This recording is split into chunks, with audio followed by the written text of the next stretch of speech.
Hello, everyone, and welcome to This Explainer. I am so incredibly excited to be your guide today because, well, we are embarking on a truly ambitious intellectual journey.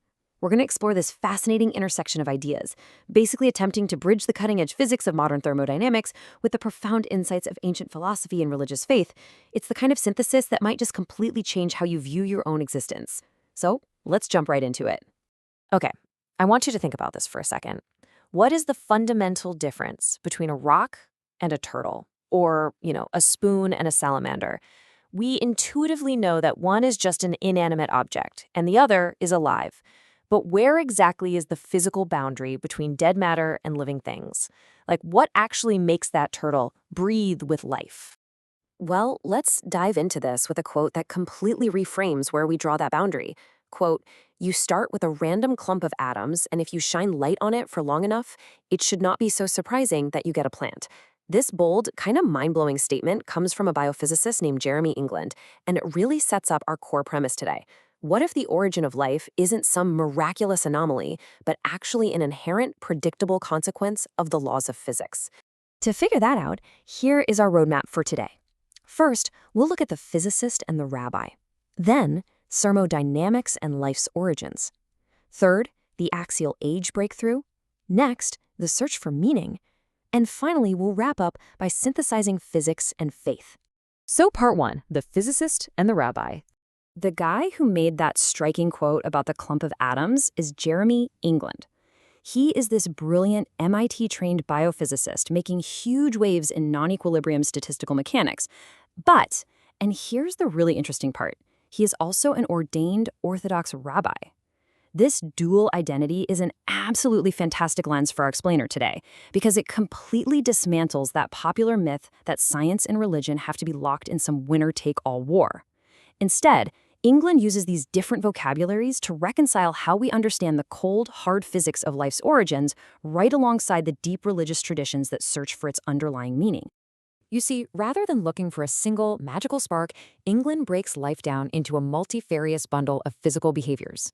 It's not magic. It's about looking at a system of matter and observing if it starts doing a specific grab bag of coordinated things: harvesting energy, self-repairing to prevent decay, predicting environmental changes, reproducing. From a strict physics perspective, if matter starts doing this whole shebang together, well, we start calling it alive. Which brings us to section 2, thermodynamics and life's origins. To truly understand life, we actually first have to understand decay, which is governed by entropy. The second law of thermodynamics basically dictates that the universe naturally trends toward messiness. Energy is constantly dispersing. Hot things cool down, sandcastles crumble, scrambled eggs never spontaneously unscramble themselves, and, well, my bedroom always ends up a mess. Left alone, the physical world inexorably moves toward maximum disorder. Now, what is really fascinating here is how life seems to just cheat that absolute law. But here's the catch. The rule of increasing entropy strictly applies to a closed system. And living things, we are not closed systems. A plant, a turtle, a human being, we are open systems. By taking in concentrated energy from the outside environment, like sunlight or food, an open system can maintain its highly ordered internal structure. It does this as long as it dissipates heat and entropy back out into its surroundings. And honestly, this isn't even a brand new idea. Way back in his famous 1944 book, What is Life?, the quantum physicist Erwin Schrödinger hit the nail on the head. He realized that living organisms don't break the laws of physics at all. Actually, they survive by feeding on free energy to resist the pull of entropy. They preserve their internal order by constantly pushing all that disorder outward into their environment. And this is where Jeremy England's massive breakthrough comes in. He calls it dissipation-driven adaptation. He mathematically proposes that when you have a random group of molecules driven by an external energy source, like the sun, and surrounded by a heat bath, like an ocean, that matter will naturally restructure itself. Why? To dissipate that energy more efficiently. Under this physical framework, life isn't some crazy accident. It's simply matter finding a thermodynamically favorable way to flow and release energy. Let's shift gears for section 3, the actual age breakthrough. Right around the middle of the first millennium BCE, a massive, unprecedented shift occurred in human consciousness. The philosopher Karl Jaspers famously called it the axial age. This was a liminal period in history when humanity stepped back and started asking deep, second-order questions about the universe. Think about how massive a shift this was for our ancestors. They moved from just worrying about finding their next meal to actively pondering the cosmos. People stopped just trying to survive the physical world and started seeking universal transcendence, essentially trying to map out a macrocosmic meaning to their lives. What is truly astonishing about this, though, is that these profound meaning-making frameworks emerged simultaneously and seemingly entirely independently across completely different cultures. As you'll see here, from 800 BCE to 400 BCE, you have the Hebrew prophets and Zoroastrianism in the Middle East, Buddhism and Confucianism in Asia, all the way over to Socrates and classical Greek philosophy.